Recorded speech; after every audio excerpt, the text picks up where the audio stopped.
wanted to share with you. And it says, the tragedy of life doesn't lie in not reaching your goal.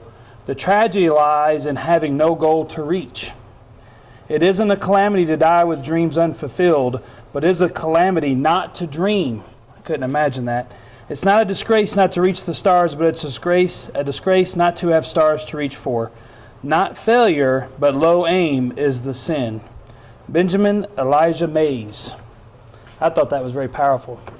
I like that. Did he really? Amazing, amazing.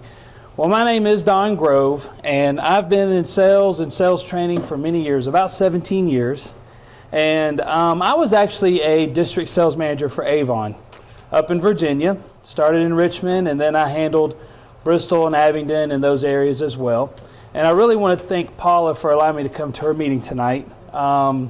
What Paula's allowed me to do is basically the one thing that I enjoyed the most out of being a district sales manager, and that's help Avon representatives be successful in sales. Because that's what I've been doing for so long, and that's what I love to do, is to help sales professionals.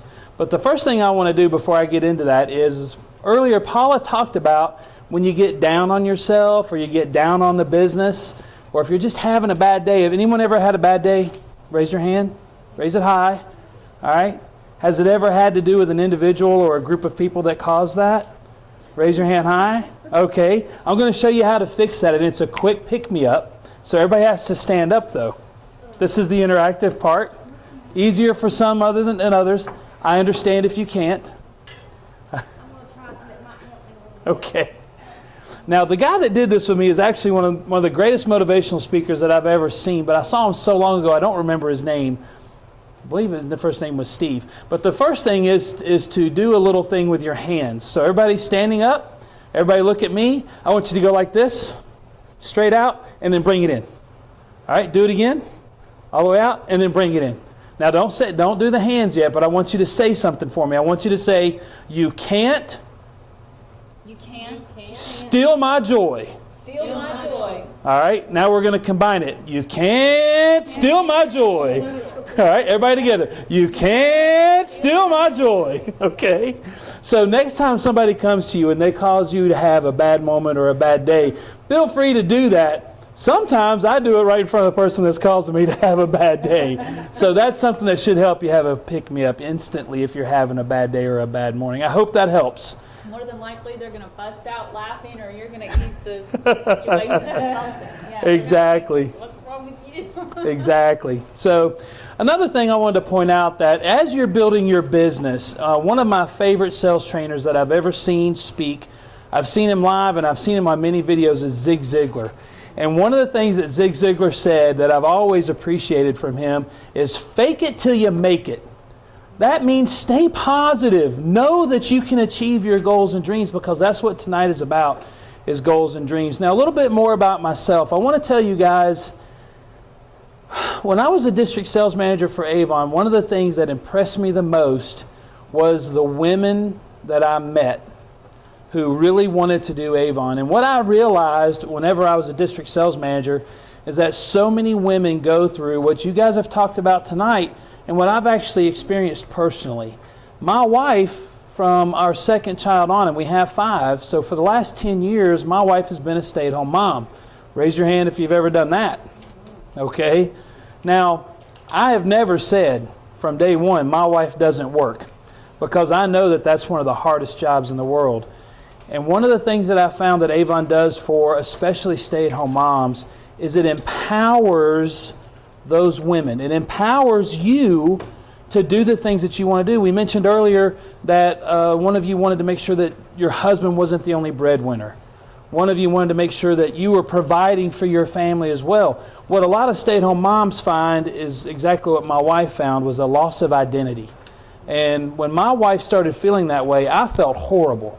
I knew that my wife was doing the hardest job in the world and was doing the greatest thing she could do by raising our children well and raising them right and in a Christian home.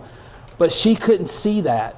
And as much as I tried to help her understand that what she was doing was so important, she needed something of her own to give her that empowerment back.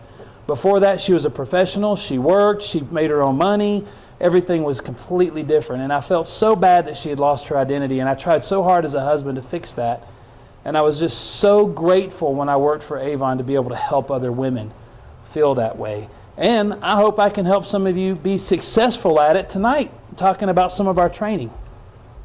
So who can share with me the 5 easy steps to selling Avon? What are those 5 steps?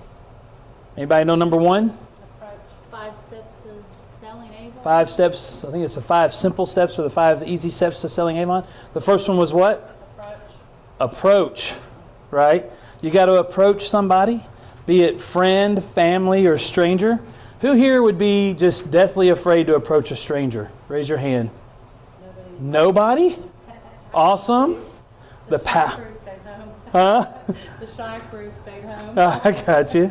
That's awesome. So the power of 3 for everybody at this table should be huge for building your business. So that's a good thing. Now when we talk about approaching, it says to do what whenever you're approaching a potential customer? We should compliment them, right? So here's what you don't want to do. Oh, honey, I've got some skincare for you. Yeah, don't do that. That's not good. Okay? You really need some skincare. Don't do that. The object would be as a compliment. You have beautiful skin. What do you use now to keep your skin so beautiful?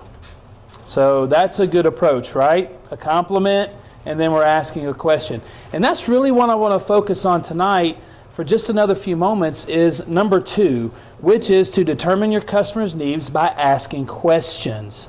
Now, this sounds so easy. And in my experience in hiring salespeople and training salespeople, as an example, I hired a gentleman the other day who's been in-home sales, which is what we do in my business that I'm in now, for 10 years. He's been selling people home improvement for the last 10 years. When I started talking to him about some of the things that we do to sell our products in homes, he had no idea what I was talking about. He said, oh my gosh, how much more successful could I have been if I just had this training 10 years ago? And it dawned on me, and the reason why I'm here tonight is how many of you have ever been in sales before? Okay, so you've been in sales before. Did you have professional sales training offered to you through your companies?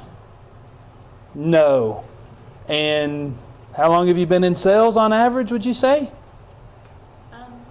Pretty much like 15 years, because every one of my jobs have all been customer service, so that's sales.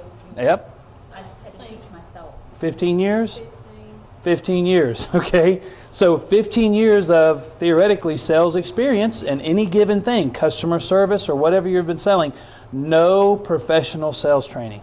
And that's what I want to try to do, especially for the Avon representatives. It's one thing to start your Avon business to be empowered. It's another thing to be successful at that. So we talk about asking questions, and without any really sales training and how to ask questions, but more importantly, how to listen to the answers, you're really kind of stuck with what you're trying to accomplish. So when we talk about asking questions, the book says ask open-ended questions. Can anybody tell me what that means? That's a good try, yeah. A good answer. That's close. I need you to repeat that. I didn't quite hear that. What is an open-ended question? I know what an open-ended question is. I got to think of how to answer it. How to define it. It's when you ask a question, It's okay. That's okay. That's why we're here.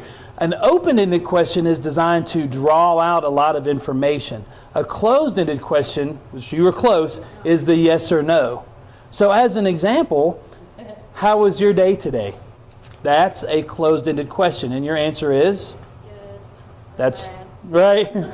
That's a single answer. Good, bad, yes, no. That's a closed-ended question. But I want to get more information. Why did you have a bad day today? I'm sick. Oh no, I'm so sorry to hear that.